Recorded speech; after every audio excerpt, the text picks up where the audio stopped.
오늘 또 2025년은 은혜를 더 누리는 해 네 번째 시간 갈라디아서 2장 20절 성경 본문을 다 함께 외워보겠습니다. 내가 그리스도와 함께 십자가에 못 박혔나니 그런즉 이제는 내가 사는 것이 아니요 오직 내 안에 그리스도께서 사시는 것이라. 이제 내가 육체 가운데 사는 것은 나를 사랑하사 나를 위하여 자기 자신을 버리신 하나님의 아들을 믿는 믿음 안에서 사는 것이라. 아멘. 네, 우리는 지난 주일들 통해서 2025년은 은혜를 더 누리는 해라는 설교의 말씀을 드렸습니다. 지난 주일에 저는 두 가지를 말씀을 드렸습니다.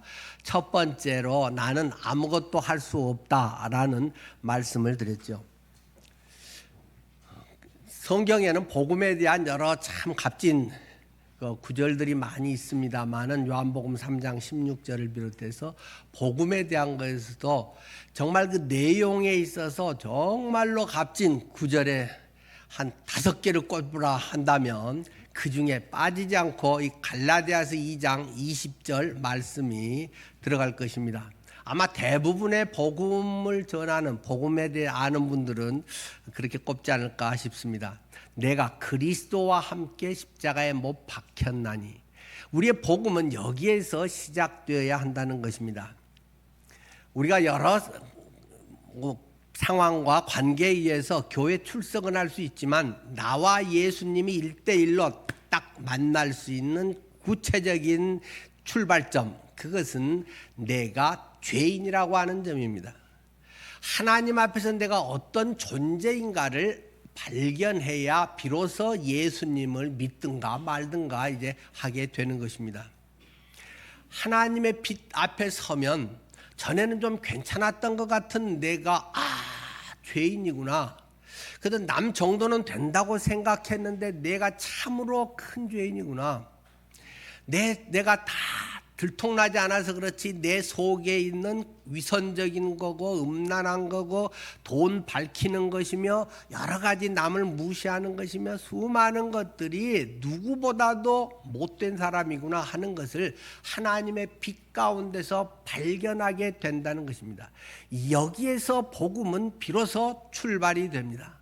내가 죄인이어야 구원을 받든가 말든가 하고 예수님이 필요하든가 말든가 하는 것이기 때문이죠. 만약에 그것이 없으면 예수 안 믿고 잘 사는 사람도 많이 있습니다. 세상적으로는 말입니다. 세상적으로 우리가 그러한 영혼의 깊은 이 가장 중요한 문제 해결이 핵심이 아니라면 다른 것을 통해서도 얼마든지 대치될 수 있다는 사실입니다. 그러나 모든 종교라든가 그 어느 것으로도 결코 대체할 수 없는 중요한 문제가 인간의 내면의 깊은 죄의 문제라고 하는 사실입니다. 이 죄에 대한 철저한 인식, 내가 정말 죄인이고 나는 멸망이 내 앞에 놓여 있고 하나님의 은혜가 아니면 결코 살 수 없다는 사실을 절절히 느껴야 구원을 향해 주님을 만나려고 하고 주님 앞에 나아가는 그런 복음이 참으로 복음으로서 너무나도 기쁜 소식이 되는 것이지, 그렇지 않은 그저 기독교 교리와 배움과 지식과 성경의 알을 통해서만으로는 결코 그것을 깨닫지 못한다는 사실입니다. 계속 제가 똑같은 소리를 반복하지만은 지금 불이 다 꺼졌다. 그러면 여기서 여러분이 할 수 있는 것은 무엇이겠습니까? 막 눈을 자꾸 휘둥그레 굴려가지고 뭐 눈 근육을 강화를 시켜서 똑바로 보려고 해야 되겠습니까? 다른 어떤 뭐 영양제를 루테인을 많이 먹어가지고 그것으로 눈을 밝혀가지고 보려고 하겠습니까? 그것은 간단합니다. 그것은 믿음이라는 스위치를 탁 눌러서 불이 착 들어오면 그냥 알게 되는 것입니다. 사람마다 좀 더 밝게 선명히 잘 보는 사람이 있고 어떤 사람은 시력이 좀 떨어지면 조금 더 흐릿하게 본 사람이 있겠지만은 불이 착 켜져서 보여지는 것과 내가 안구 운동을 열심히 해서 그것을 보이는 것은 전혀 다른 문제라고 하는 사실입니다. 복음이라고 하는 것은 내 안이 얼마나 흑암인가를 볼 수 있어야 됩니다. 그것은 자아가 깨질 때 보여집니다. 주님이 보여주십니다. 주님이 빛이시기 때문에 빛이신 주님이 내게 비춰질 때, 은혜의 빛이 주어질 때 하고 비로소 알게 되는 것입니다. 그것은 지식으로 알과 차이가 있는 것이죠. 물론 그러기 위해서는 그 전에 지식적인 성경을 통한 그러한 지식이 굉장히 좋은 밑거름이 된다라는 말씀은 계속 반복해서 드렸습니다. 그러나 그 밑거름만으로는 되는 것이 아니고 하나님의 은총의 빛, 하나님이 은혜의 빛을, 생명의 빛을, 예수의 빛을 내 영혼에 비춰줄 때 내 자아가 깨져야만 비로소 그것이 보인다는 것입니다. 내 자아는 그대로 두고 빛이라고 하는 주님에 대한 어떠고 저쩌고 해봐야 맨날 옆에 겉도는 신앙삶밖에 되지 않는다는 것입니다. 우리는 나만 장군의 이야기를 잘 알고 있습니다. 수없이 제가 반복해서 말씀을 드렸죠. 나만 장군이, 그는 장군이고 군대 장관이고 그는 명예도 있고 전쟁에서 승승장구한 사람들의 인기도 있고 부도 있고 부러울 것이 하나도 없습니다. 그가 갑옷을 입고 말을 탁 타고 앞에 서면 모든 사람들이 부러워하는 아이돌입니다. 그러나 그 깊은 곳에 슬픔이 있다. 누구에게도 다 털어놓고 이야기할 수 없는 깊은 고통이 있다. 그것은 그가 나병 환자라고 하는 사실이었다라고 성경은 이야기하고 있습니다. 이 한센병에 걸려가지고 나병 환자로서의 속에는 진물이 흐르고 있다는 것입니다. 감각이 무뎌지고 썩어져 간다는 것입니다. 살점이 떨어져 나간다는 것입니다. 죄에 대한 무감각이 있다는 것입니다. 남들은 그의 계급장을 보고 무슨 재산을 보고 그의 다른 어떤 외적인 스펙의 그런 것들에 의해서 와 부럽다 대단하다고 하지만 그는 누구에게도 말 못한 깊은 고통을 안고 살아가고 있다는 것입니다. 그 사람이 명품 옷을 다 구해서 입는다고 해서 그런 문제가 조금이라도 해결되겠습니까? 더 좋은 갑옷 투구를 금으로 만든 투구를 하사받아서 그걸 쓴다고 해서 문제가 해결되겠습니까? 다른 사람들은 박수를 칠지 모르지만 내 마음 깊은 곳에서는 전혀 해결이 되지 않는다는 것입니다. 그렇기 때문에 우리가 부러워하는 많은 연예인, 유명한 그러한 수조 원의 그런 넥슨, 하여튼 그러한 회장들 자살하잖아요. 남들은 그렇게 부러워하는데 악수라도 한번 해봤으면 평생 영광일 것 같은 사람들이 세금만도 조 단위를 내는 그런 분이 자살을 한단 말입니다. 그런 것은 결코 내 마음에 평강이 있지 않습니다. 잠깐의 기쁨, 즐거움은 돈으로 살 수 있습니다. 그러나 내 마음 깊은 곳에서 뭘로 말할 수 없는 그러한 것은 고급 침대는 살 수 있어도 단잠은 살 수 없다. 우리 안에 깊은 것을 해결할 것은 그러한 것으로 되지 않는다는 것입니다. 여러분이 잘 알듯이 그가 해결하는 것은 간단했습니다. 무슨 스펙이고 돈이고 인기고 무슨 동창회 가서 뭘 하고 어쩌고 저쩌고 명품이고 이런 것은 다 별로 중요한 것이 아니다라는 것입니다. 그것을 홀랑 벗어야 된다는 것입니다. 그것을 입고 그 위에다가 덮었으면 남들은 껍데기만 보기 때문에 박수를 치지만 그 영혼 깊은 곳에는 평강이 없습니다. 여러분의 마음 깊은 곳에는 평강이 있습니까? 그냥 이대로도 좋습니까? 더 뭔가를 구하고 있는 그거지가 내 속에 혹시 계속 들어있지는 않을까요? 그는 그걸 벗어야 됩니다. 홀랑 벗고 요단강에 들어가서 7번 몸을 씻으라. 그렇게 씻고 났더니 어린아이의 살같이 되었더라. 벗어야 되는데 신앙의 첫 번째는 벗어야 되는데 자꾸 기본의 기존에 갖고 있는 것에 덧씌워서 자꾸 뭔가를 있어 보이려고 하는 것입니다. 이것은 점점 주님에게서 멀어져 가고 있는 것입니다. 이것은 아주 못된 신자가 되어가고 있는 길이라는 말입니다. 남들은 근데 그 사람들을 우러러봅니다. 남들은 다 존경을 합니다. 그런 사람이. 이름에 뭐를 사람들은 자꾸 그걸 주죠. 마치 종교개혁의 그 직전에 면죄부를 팔아먹듯이 교회에서 직분이 자칫하면 그러한 그 사람의 신앙의 성숙도인 것처럼 신앙이 이분은 이렇게, 이 직분자는 이렇게 됩니다라고 하는 것처럼 자꾸 그런 것들을 남발을 하고 있습니다. 그나마 자기 자신은 알걸요. 남이 알아주지 않으면 섭섭한 마음을요. 어디 가서 내가 이건데 뭐 어떤 그걸 자꾸 말하고 싶을걸요. 왜? 속이 비었으니까. 그걸로라도 해야지. 그러면 뭐 어디서 기죽고 살겠어요? 이 자꾸 신앙이 이렇게 돼가고 있다는 것입니다. 그것은 거의 모든 종교들이 그런 지금 전철을 밟고 있습니다. 우리 기독교도 예외가 아니라는 것입니다. 홀랑홀랑 벗어야 되는데 사람들한테 자기의 치부를 드러낼 수 있어야 성숙한 사람이고 살아있는 교제인데 자꾸 자기 좋은 것만 말합니다. 자꾸 뭔가에 아는 걸 자꾸 뭔가를 나타내려고 하는 이런 것들이 그 사람을 지금 죽여가고 있는 사실을 잘 인식하지 못합니다. 많은 것이 너무나 종교화되어 가고 있기 때문입니다. 이 자아가 깨어져야 비로소 예수의 생명의 빛이 들어오는 것이고 그 속에 복음의 씨앗이 자라가게 되는 것입니다. 그래서 그러한 상태로는 내 육신의 본래 모습 그것으로는 우리는 아무것도 할 수 없다. 할 수 있다면 한 가지엔 내가 정말 큰 죄인이구나.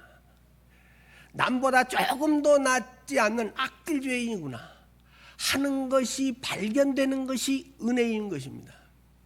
그것을 모르고 뭘 한다. 그러면 신앙생활을 처음부터 다시 시작해보는 것이 좋지 않을까요? 자, 그런데 그것이 전부라면 얼마나 안타까운 일이겠습니까? 그러나 중요한 것은 죄인인 나, 죄인이었던 내가 죽어버렸다는 것입니다. 내가 그리스도와 함께 십자가에 못 박혔나니, 못 박혀버렸나니, 못 박혀버려 죽어버렸나니 과거형이 되어버렸다는 것입니다. 왜? 어떻게? 예수 그리스도의 십자가가 우리의 모든 죄의 문제를, 그 끔찍한 사형틀 십자가가 나의 모든 죄의 형벌을 고스란히 뒤집어 쓰고 갔다는 것입니다. 십자가는 저주의 형틀이라고 성경은 이야기하고 있습니다. 저주받은 죽음의 사형, 그것을 예수님이 해결해 주셨기 때문에 우리의 그러한 것을 주님은 다시 기억하지 않으마. 내 아들이 대신 얻어 터져 죽었기 때문에 막 곤장을 한 100대를 때리면 살이 다 터져 나가고 뭐 한 30대만 해도 죽는다 하지 않습니까? 예수님이 내 가진 죄 때문에 이 잘난 척하고 교만하고 남보다 조금 나은 것 같은 이런 어떤 것들이 아주 고상하면서 더 악질인 죄들을 위해서 예수님이 죽으셨다는 사실입니다. 그리고 속에 아주 드러나지 않은 그러한 탐심과 육신의 죄악성들이 그냥 알알이 박혀있는 그러한 것이 우리의 육신의 본 모습이었다라는 것을 성경은 말합니다. 그래서 내 스스로는 어찌할 수 없는 존재이지만 하나님이 나를 너무나도 사랑하시기 때문에 내 그것을 고스란히 가지고 갔다. 아마 교회 다니면 100번도 듣고 1000번도 듣는 이 뻔한 소리가 복음의 출발점이라는 것입니다.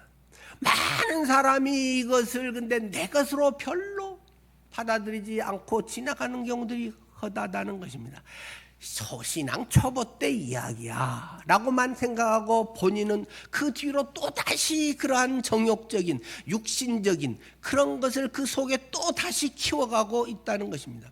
그리스도 예수의 사람은 그 정욕과 탐심을 십자가에 못 박았느니라. 갈라디아서에서 우리에게 말은 그걸 못 박아버렸는데 또 그걸 끄집어내서 또 하고, 예수님을 믿은 지 10년이 되고 20년이 됐는데 또 그러한 정욕과 육신과 그런 것이 교회 안에 아주 교묘한 방법으로 다시 얼굴을 내밀어서 또 하고 있는 것이 수많은 종교의 모습이라고 하는 것입니다.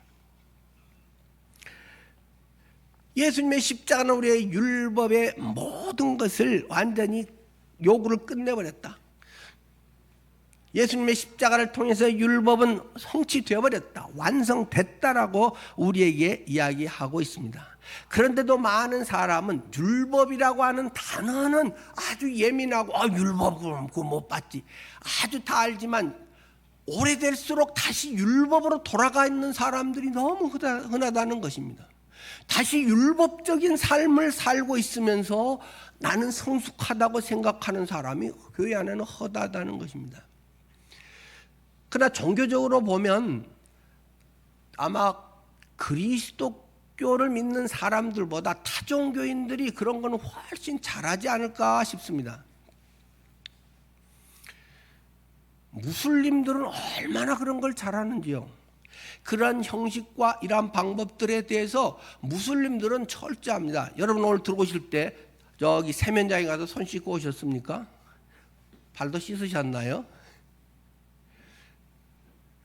그들은 거기 예배하러 들어갈 때 손 씻고 발 앞에 수도가 다 떠 있잖아요. 발도 씻고 신발도 벗고. 저는 모스크 그런 데 큰 데들 여러 군데를 가봤습니다. 가장 대표적으로는 예루살렘 하면 가장 대표적으로 나오는 그 지붕이 번쩍번쩍한 황금의 돔 사원, 거기서 뭐 마호메트가 뭐에서 올라가 뭐 이게 그 못도 거기 있고 그래요. 보통은 요새는 잘 못 가요. 제가 갈 때는 갈 수 있어가지고 저는 이제 그 가장 안에까지 다 들어가서 거기 이제 다 보고 그랬습니다. 신발도 못 갖고 들어가니까 저 앞에다가 놓고 하고, 또 이 앞에 그 한참 큰 뭐 그 폭동같이 일어났던 팔레스타인하고 했던 그 알 아크사 사원, 거기서 가깝지요. 알 아크사 사원에 거기도 이제 들어가서 그것도 다 하는 거, 무슬림들 하는 거 다 물론 보았고, 그런 데 가면 얼마나 그분들은 더 진지하게 열심히 하는지 모릅니다. 그분들은 메카를 향해서 뭐 여기 나와가지고도 하루에 5-6번을 기도하는 사람들이 뭐 많잖아요. 공항에도 기도실을 만들어주세요 해도, 우리 김포 저기 인천 공항에도 무슬림들 기도하는데 기도방 이런 거 다 만들어줬잖아요.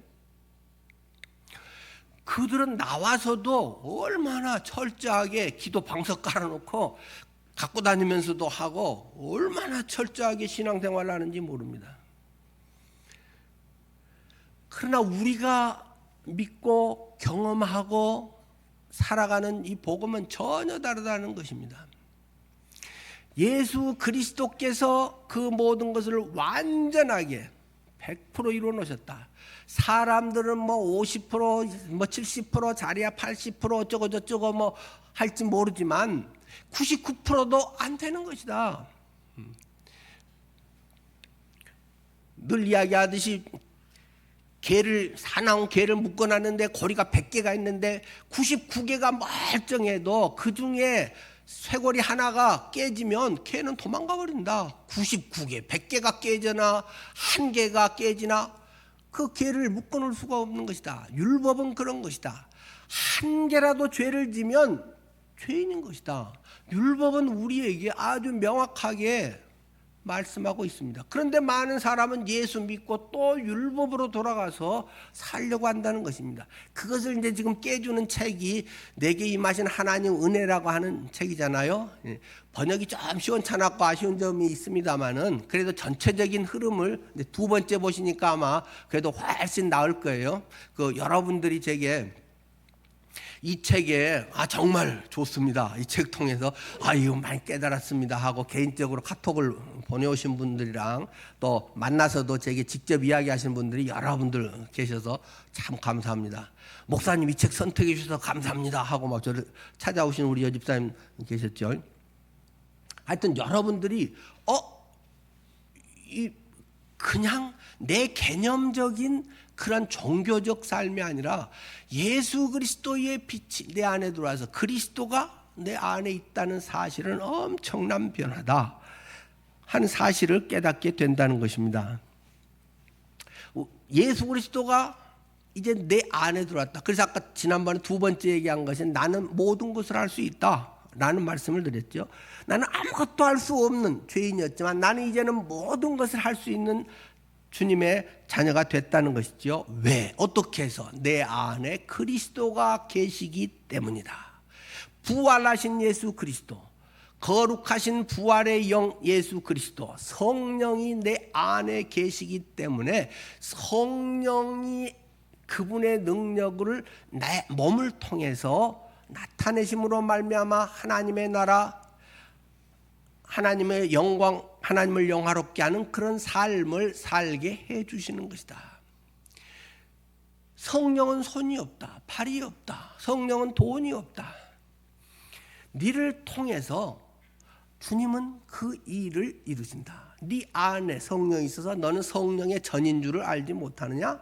성령의 집, 성전인 것을 네가 알지 못하느냐고 바울이 고린도 성도들에게 이야기하듯이 네 몸이 성전이야 라는 것을 이야기하는 것이 신약의 핵심적인 내용이라고 하는 것입니다. 그렇기 때문에 그런즉 누구든지 그리스도 안에 있으면 새로운 피조물이라. 이전 것은 지나가 버렸으니까 보라 새 것이 되었도다. 새 것이 되었다. 새로운 피조물이다. 거듭났다라고 성경은 선포하고 있는 것입니다. 그렇게 생각하고 살면 좋다 그런 게 아니고 너는 새 것이야. 거듭났어. 너는 하나님의 자녀야. 옛날에 그러한 것들과는 전혀 상관없이 됐어. 옛날에 너는 죽어버렸어. 죽어서 3일이나 돼서 썩은 시체 냄새를 풍기고 완전히 그것이 기절했다 깨어나고 이런 게 아니고 죽어버렸고 너는 다시 거듭난 존재야 라는 것이 복음이라고 하는 것을 제가 수없이 강조를 하고 있는 것입니다. 구약시대는 그런 것을 제대로 알지 못했는데 그걸 그냥 개념으로만 알 정도였는데 이것이 신약에 와서 오순절 사건을 통해서 사도행전 2장에 와서 성령이 임함으로 말미암아서 이루어진 사건이고 이것은 구약의 아브라함도 경험하지 못한 것이고 모세도 채 그 맛을 보지 못한 신약 성도들의 엄청난 복이다. 구약의 누구도 이것을 비견할 수 있는 것을 경험하고 깨닫지 못한 것인데 성령으로 말미암아 이루어진 것이다. 바울 사도가 그렇게 힘 주어서 강조하고 있는 내용이 그것이란 말입니다. 성령이 네 안에 쏙 들어오셨다. 전에는 성령이 옆에 계시고 위에 계시고 그렇게 해서 도와주고 우리와 함께하고 지키는 자고 이런 것이었다면 그분이 이제는 내 안에 쏙 들어와 계신다. 나갈 수도 없다. 나가지도 않는다고 약속하셨다. 볼지어다 내가 세상 끝날까지 너희와 항상 함께 있으리라. 주님께서 부활하시고 승천하시면서 그 마태복음 마지막에 제자들에게 남긴 말씀, 볼지어다 세상 끝날까지 내가 너와 함께 있을 거야. 헛소리하지 않으시는 하나님, 하나도 땅에 떨어지지 않는 그분의 능력의 생명의 말씀, 그것이 항상 함께한다. 옆에서 도와준다가 아니라 그게 뭔가 사도행전에 와서 보니까 성령 강림이었다. 그것이 우리는 너무 자연스럽게 너무 쉽게 됐기 때문에 다 본래 그런 줄 알고 있다는 것입니다. 구약 성도들도 그런 줄 알고 있다는 것입니다. 예수님의 12 제자도 같이 살면서도 경험하지 못했던 사건, 십자가의 십자가를 보면서도 도망갔던 그들의 모습. 그러나 성령 강림으로 인해서 이루어졌고 우리는 더 이상 바랄 것이 없는 이 엄청난 성령이 임재 사건이 내 안에 일어남으로 말미암아서 우리의 인생이 확 바뀌어버렸다는 것입니다. 신분이 확 바뀌어버렸다는 것입니다. 그런데 여기다가 뭘 덧붙이고 뭐 명품을 어떻게 하고 뭐 나의 교회 스펙이 어떻고 직분이 어떻고 이런 것을 갖다가 붙일 거리가 아니다. 다만 주님을 위해서 내가 그러면 어찌할꼬, 이런 큰 은혜를 받은 내가 그냥 안 받은 사람처럼 옛날에 그것도 모르던 사람처럼 살 수 있는가? 그럴 수 없다. 저는 이렇게 열심히 하면 주님께서 뭘 해줄 것이다 하고 막 기억해 주겠지 그렇게 생각했는데 그것을 안 다음에는 완전히 사람이 바뀌었던 것입니다. 하나님, 저 같은 죄인이었던 사람도, 저 같은 지저분한 인생도 주님 앞에 쓰임받을 수 있을까요? 주님, 나 같은 사람도 좀 써주시면 안 돼요? 나도 이렇게 주님에서 하다가 죽고 싶어요. 그렇게 사람이 바뀌었다는 것입니다. 그래서 안 해도 되는 일을 한다는 것입니다. 세상 사람이 보면 정신 나간 사람들이라는 말입니다. 남들은 어떻게 하면 좀 편하게 살까, 빠져나갈까, 내 하고 싶은 거 즐기며 살까를 생각하는데 자기 돈 쓰고 시간 쓰고 몸 바쳐서 그 일에 안 해도 되는 일을 한다는 것입니다. 남이 알아주지 않을수록 더 기뻐한다는 것입니다. 이런 정신 나간 사람들이 되어버린 것을 그리스도인이라고 우리는 부른다고 하는 것입니다. 여러분은 그런 그리스도인이십니까? 그런 사람들의 일부를 택해서 뭐든 직분을 주어서 당신은 이 일을 하면 좋겠습니다, 이 일에 집중해서 해 주십시오 라고 해서 직분을 교회에서는 임명을 하는 것뿐이라는 말입니다.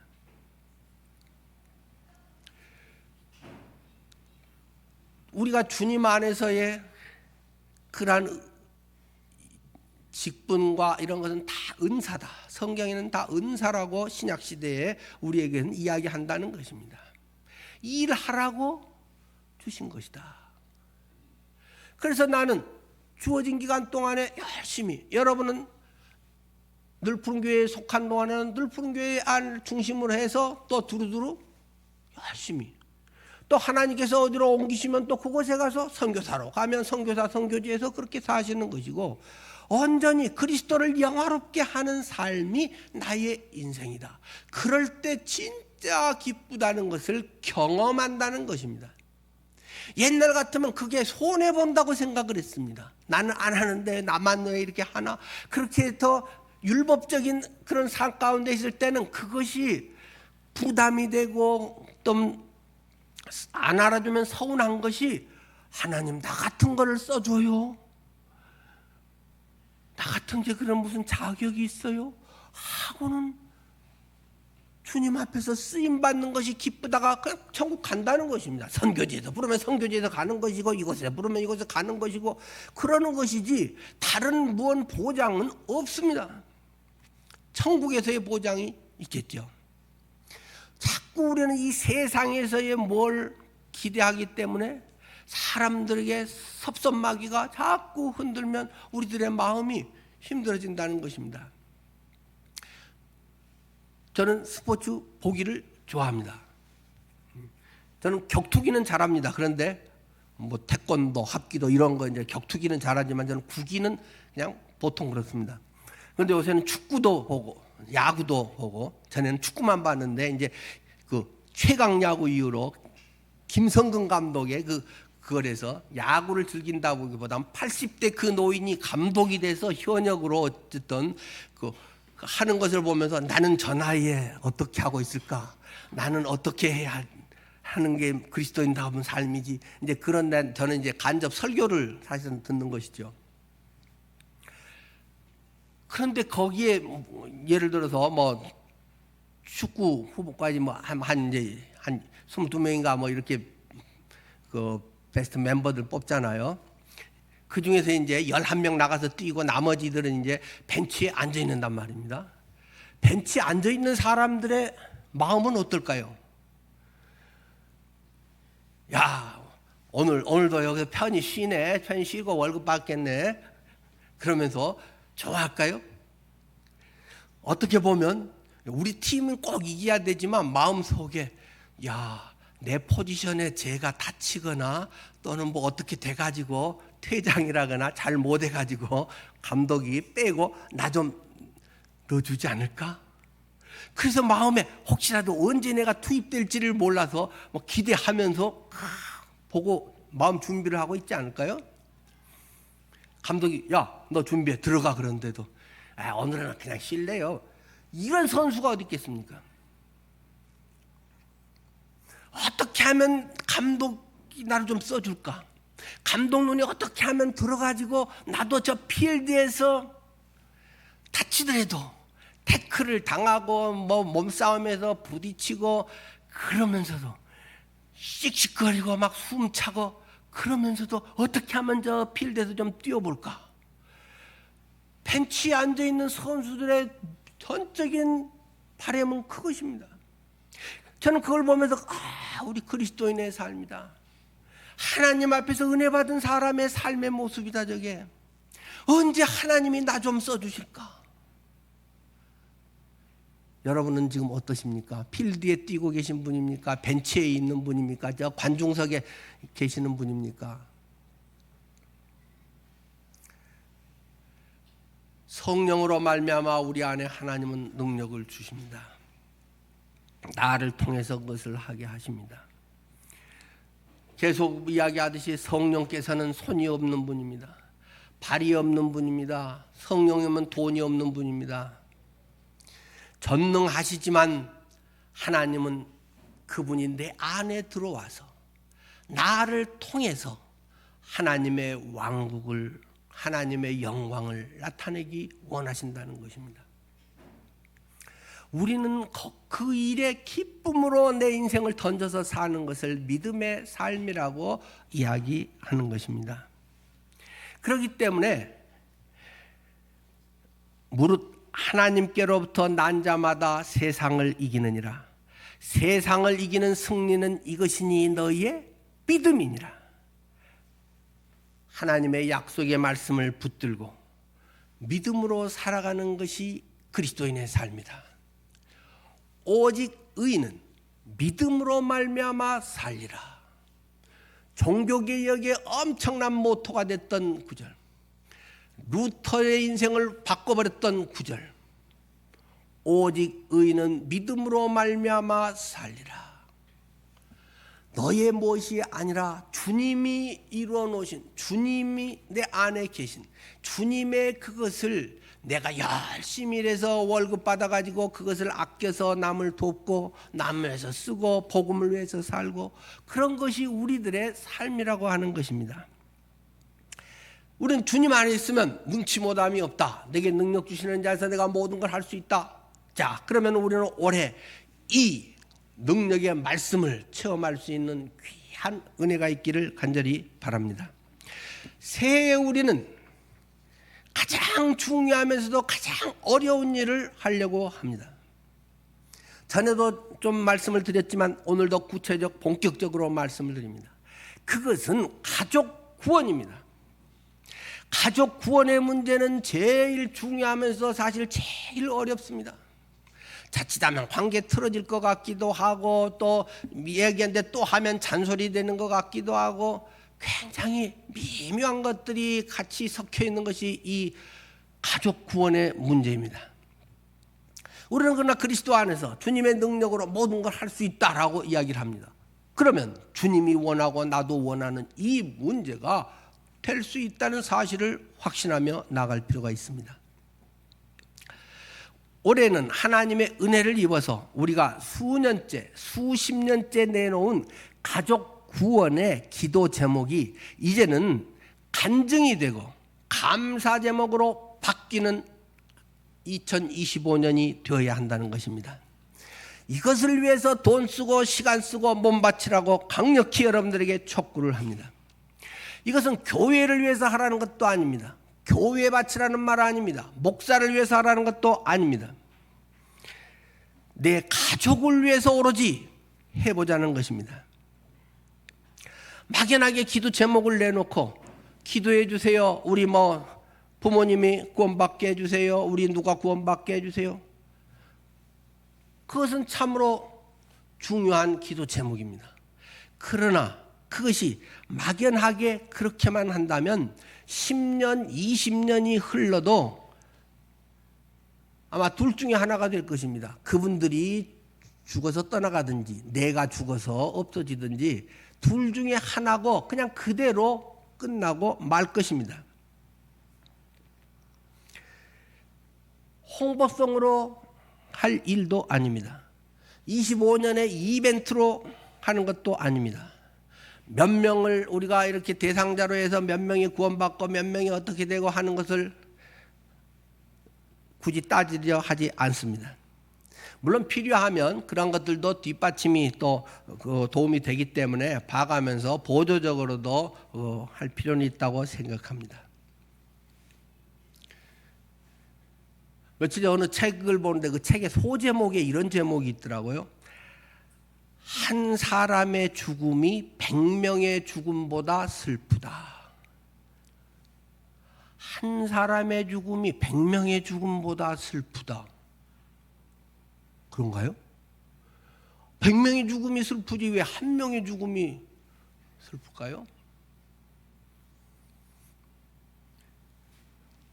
요즘 사고들이 곳곳에서 터지기 때문에 무안공항의 그런 사건, 또 비행기 화재로 해서 지붕이 그냥 다 날아간 사건, 첨단 미국의 그런 선진국이라고 하면서도 거기 비행기가 둘이 충돌해 갖고 한 사건, 또 그 이틀 뒤에는 필라델피아 거기에서 또 해가지고 한국인 4명, 한국계 4명도 세상을 떠났고 다 죽었습니다. 거기에서 미국 사건들이 한 명도 살아난 사람 없이 전부 100% 사망을 했습니다. 꿈을 꾸고 피겨 전지 훈련을 하고 열심히 산 사람들입니다. 그런데 한순간에 이제 다 왔다라고 이제 집 내릴 때 돼서 그런 사람도 있고, 이제 막 이륙하다가 엉뚱하게 헬기하고 공중 그 넓은 데서 그렇게 만나기도 어려운 그런 일들이 우리 눈앞에 펼쳐지고 있습니다. 우리는 사실 안타깝구나, 비행기 타면 조심해야겠다 이 정도지만 거기에서 끔찍한 사고를 당한 사람들은 어떻겠습니까? 지난번에도 무안공항이 또 제 고등학교 선배 부부가 시커먼 죄로 나왔습니다. 대학 교수하고 작년 2월에 이제 정년 퇴직하고, 또 아내는 교사 이제 명예퇴직 지금 올해 이제 2월에 하기로 다 이제 돼 있고, 그간 우리 부부 수고했다. 태국에 여행이라도 좀 갔다 오자. 다 왔다고 집 내릴 판에 제주항공 무안공항에서 시커먼 채가 돼서 돌아왔습니다. 우리 동창회 거기 카톡방에 전라도 거기니까 어디서 몇 명 하고 누구 이야기가 쫙 퍼져 나옵니다. 인생은 내일 일을 알 수 없습니다.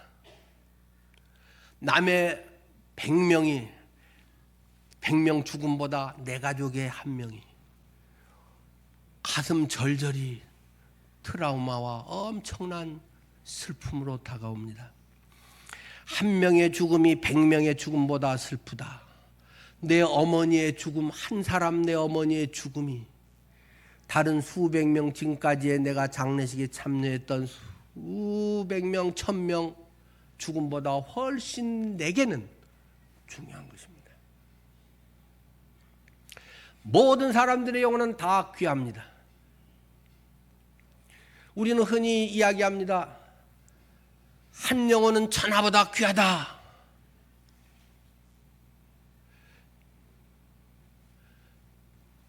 그렇다면 천하까지는 아니더라도 한 영혼은 1억보다 귀하다. 그건 맞는 말이잖아요. 한 영혼을 위해서 1억을 쓸 수 있겠는가?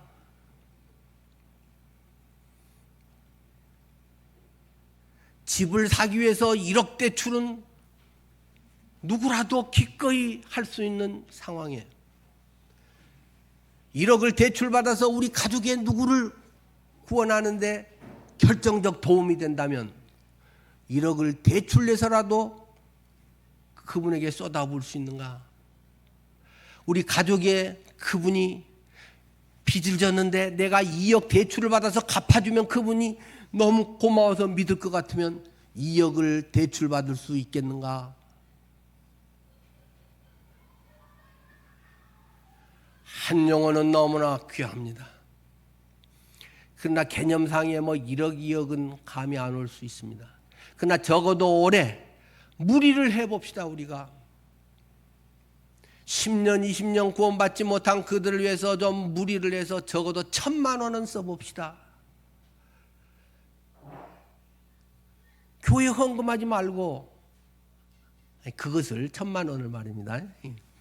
기본적으로도 할 건 해야 되겠죠.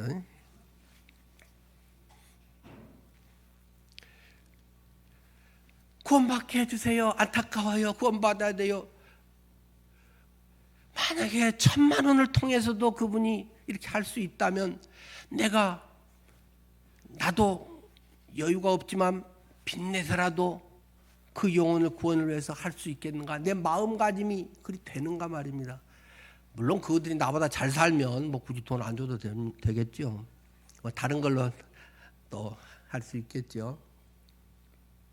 그러나 적어도 내 마음 가운데 1,000만 원, 1억이라도 쏟아부어서 그 영혼을 구원할 수만 있다면, 그들이 주님께 돌아와서 정말로 거듭난 삶을 살 수가 있다면 나는 기꺼이 그것이라도 감수하겠다. 나는 무리를 해서라도 그렇게 하겠다. 라는 그런 마음이 올해는 우리에게 절실히 필요하지 않을까요?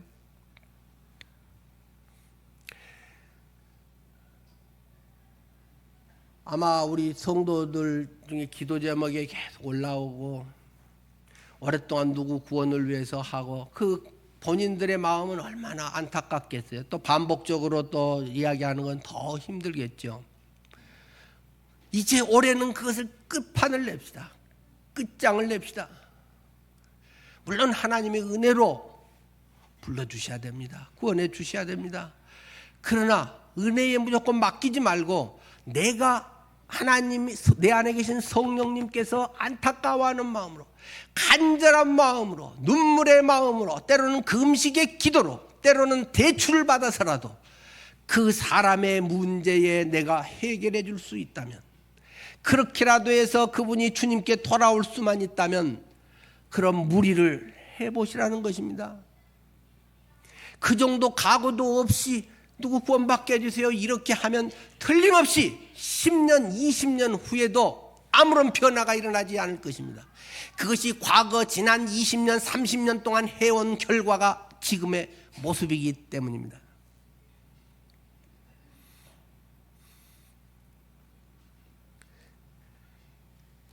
어떤 프로그램이라든가 시스템에 의해서가 아닙니다. 수동적으로 교회에서 진행하는 프로그램에 따르려고 해서도 안 됩니다. 우리는 올해 전도입니다. 전도 대상자 내주세요. 전도 대상자 얼마나 지금 어떻게 하고 있습니까? 이렇게 해가지고 하지 않으려고 합니다. 각 사람마다 처지가 있고 또 절절한 상황들이 있고 객관적으로 대하기 어려운 것도 있고 그분들은 부자도 있고 또는 그분들 아픈 분도 있고 내가 전하기에 매우 어려운 절절한 그런 대화가 안 되는 경우도 있고 정말로 우리가 안타까운 상황들이 많이 있습니다. 그것을 더 객관화하기가 참 어렵습니다. 그리고 됐다 안 됐다라고 하는 것을 쉽게 평가하는 것도 참 어려운 일입니다. 그러나 적어도 내가 간절히 그분을 위해서 기도하고 눈물의 기도와 애통함과 하나님의 이 구원을 경험하고 주님 안에서 새로운 삶을 살 수 있기를 간절히 바라는 이 심정이 터질 것 같은 심정이, 그 우리 사랑하는 가족을 향하는 간절한 마음이 내가 할 수 있는 최선으로, 각 가정의 형편대로, 사람의 형편대로 주님 안에서 최선을 해보자는 것입니다. 여러분들 배우자 중에서도 교회는 나오지만 이런 복음에 대한 확신이 없는 분들 알고 계시지요? 집사라는 직분은 받았지만 구원의 확신이 없다는 걸 알고 계신 분들 있지요? 간절하게 기도하고 때로는 사랑으로 도전하고, 예의 바르게 점잖게 이렇게만 하지 마시고, 올해는 기도하면서 때로는 정말 싫은 말 할 수 있어야 진짜 사랑하는 거 아닙니까? 교회가 로타리 클럽도 아니고 무슨 사교단체도 아니고, 우리 교회는 영혼을 구원해야 하는 이 절박한, 때로는 구조선이요 때로는 병원이라는 사실을 놓쳐서는 안 됩니다.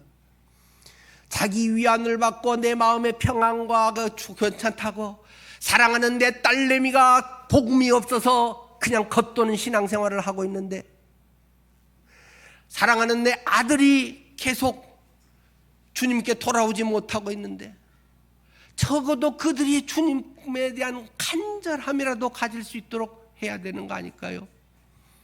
나를 위해 엄마가 이렇게 눈물과 사랑으로 기도하고 있구나. 엄마의 목숨보다도 나의 이 영혼 구원의 문제를 더 절박하고 중요하게 생각하고 있구나. 집 사는 문제보다도 엄마가 더 중요하게 이 문제를 위해서 기도하며 나를 위해서 쏟아붓고 있구나.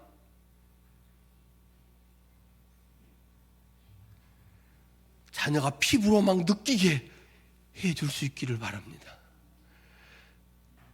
교리로 자꾸 이야기하고 있기 때문에 튕겨져 나옵니다. 엄마의 눈물과 간절한 사랑이 그들을 구원해낼 수 있을 것입니다. 너희는 만날 만한 때에 나를 찾으라. 간절히 부르짖는 자들에게 내가 귀를 기울이리라. 주님께서는 귀를 기울이고 그들을 향해서 눈길을 두시고 그들의 구원의 길로 갈 수 있도록 주님이 인도해 주십니다. 내가 그들이 구원받기보다 더 사랑의 마음으로 주님은 그들을 구원해 주고 싶어 하신다는 사실을 기억해야 됩니다. 올해 우리는 2025년은 은혜를 더 누리는 해라고 했습니다. 작년은 2024년은 은혜를 누리는 해라고 했습니다. 그런데 더 누리는 거는 또 뭐야 저게? 작년에 요만큼 누렸으면 올해 이만큼 더 누리자는 것인가? 절대 그런 뜻으로 이렇게 한 게 아닙니다. 더 자를 삐딱하게 살짝 각도를 돌려서 써놨습니다. 요거 하나까지도 기도하면서 담임은 엄청 신경을 써서 요 하찮은 것까지도 더 해놨습니다. 가족을 구원하자는 것입니다. 우리는 이미 평생토록 누려도 다 못 누릴 은혜를 이미 다 받은 사람들입니다. 더 추가해서 은혜를 더 받을 것은 없습니다. 있는 것도 못 누리고 있는 우리이기 때문에 더 은혜를 주십시오, 더 많이 주십시오, 절대 그런 말 아닙니다. 더라고 하는 것은 우리 가족이 모두 구원받고 지금은 요만큼의 은혜를 누리고 살고 있는 우리 식구인데 우리 가족이 더 누릴 수 있도록 우리 딸이 구원받게 해주세요. 종교인으로 그냥 올해 교회는 다니고 지식적으로는 알고 말하면 알아, 잔소리 안 해도 돼 이러고 있는 그 심령에 하나님께서 강력한 은혜의 역사를 부어주시기를 원합니다. 자아를 깨뜨려 주시기를 원합니다. 하나님의 능력과 권능으로 변화시켜 주기를 원합니다. 대가를 지불하더라도 말입니다. 때로는 그 과정에서 어려움이 생길 수도 있습니다. 사람은 잘 나갈 때는 별로 잘 모릅니다. 사람은 그렇게 똑똑한 존재가 아니라는 사실을 제가 아프고 나서도 절절히 깨닫습니다.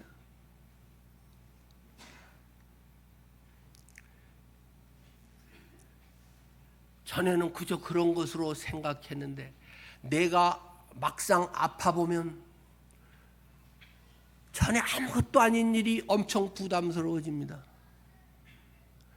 달려다니는 것이 겨우 걸어가게 됩니다. 밤에 잠을 잘 자던 것이 계속 깨어서 화장실을 가야 됩니다. 텔레비 소리도 점점 커집니다. 뭐 말을 해도 잘 못 알아먹어갖고 다시 자꾸 물어보는 사람들이 생깁니다. 그 정도면 뭐 노화니까 뭐 기본이겠지만은 생각지 않았던 병들이 내 속에서 튀어나옵니다. 그때는 하나님의 은혜를 경험할 수 있는 절호의 찬스입니다. 우리의 믿음이 놀랍게 역사할 수 있는 기회입니다. 약할 때 강함이라고 사도 바울은 이야기하고 본인이 그것을 경험하고 간절히 기도했는데 주님께서는 내 은혜가 네한테 족하다, 만족한 줄 알거라 바울아. 이 위대한 사도에게 남의 병은 팍팍팍 다 고쳐주는데 자기 문제는 해결이 안 됩니다. 그래서 가장 중요하면서도 가장 어려운 이 가족의 구원의 문제를 오늘 여러분들이 기도하면서 눈물과 사랑과 돈 쓰는 것으로 몸 바쳐서 반찬에다 주는 것으로 여러분들이 하기 싫은 일도 사랑의 마음으로 감수하면서 어쨌든 얘 하나를 구원하고 내가 죽을 수 있다면 그런 절박한 심정으로 살아주시겠습니까? 은혜를 그래서 더 누리는 해. 올해 송구영신 예배 때는 여러분께서 정말 더 누렸습니다. 더 큰 은혜를 받았습니다. 우리 애가 예수님 믿고 좋아 죽겠다고 그래요. 그런 고백이 송구영신 예배 때 서로 간증하겠다고 쏟아져 나오기를 바랍니다.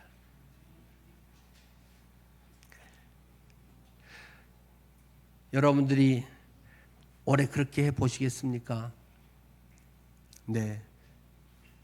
동의하시는 분은 아멘으로 대답해 주시길 바랍니다. 올해 여러분 가정이 그렇게 되기를 원하십니까? 그런 분들은 1,000만 원 이상 꼭 가족을 위해서 쓰기를 바랍니다. 1억도 쓰기를 바랍니다. 가족 구원에 무슨 1억이 아깝습니까? 집 하나 값만도 못하는 건 아니잖아요. 그건 아니더라도 꼭 뭐 돈은 아니더라도 돈도 꼭 하십시오. 선물도 크게 많이 비싼 것 좀 하고 그냥 평소 하던 거 맨날 그런 수준에 하지 말고 올해는 그냥 얘가 뭔 일이래 하고 막 뒤집어질 정도로 막 한 100만 원짜리도 선물도 하시고 부자도 큰 선물 주면 좋아합니다. 하여튼 여러분의 삶을 들여서 그 영혼을 구원하는데 무엇보다도 그러고 떠나야 내가 홀가분한 마음으로 이 세상 떠날 수 있지 않을까요? 기도하겠습니다.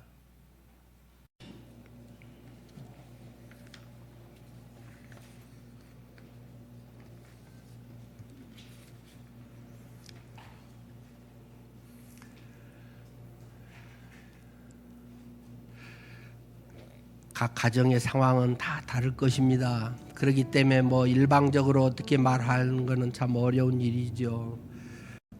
얼마나 마음고생 지금까지 많이 하고 얼마나 또 눈물로 기도하셨겠습니까? 그러나 그것이 세월이 지나면서 무뎌져 버리는 것은 참 위험한 일입니다.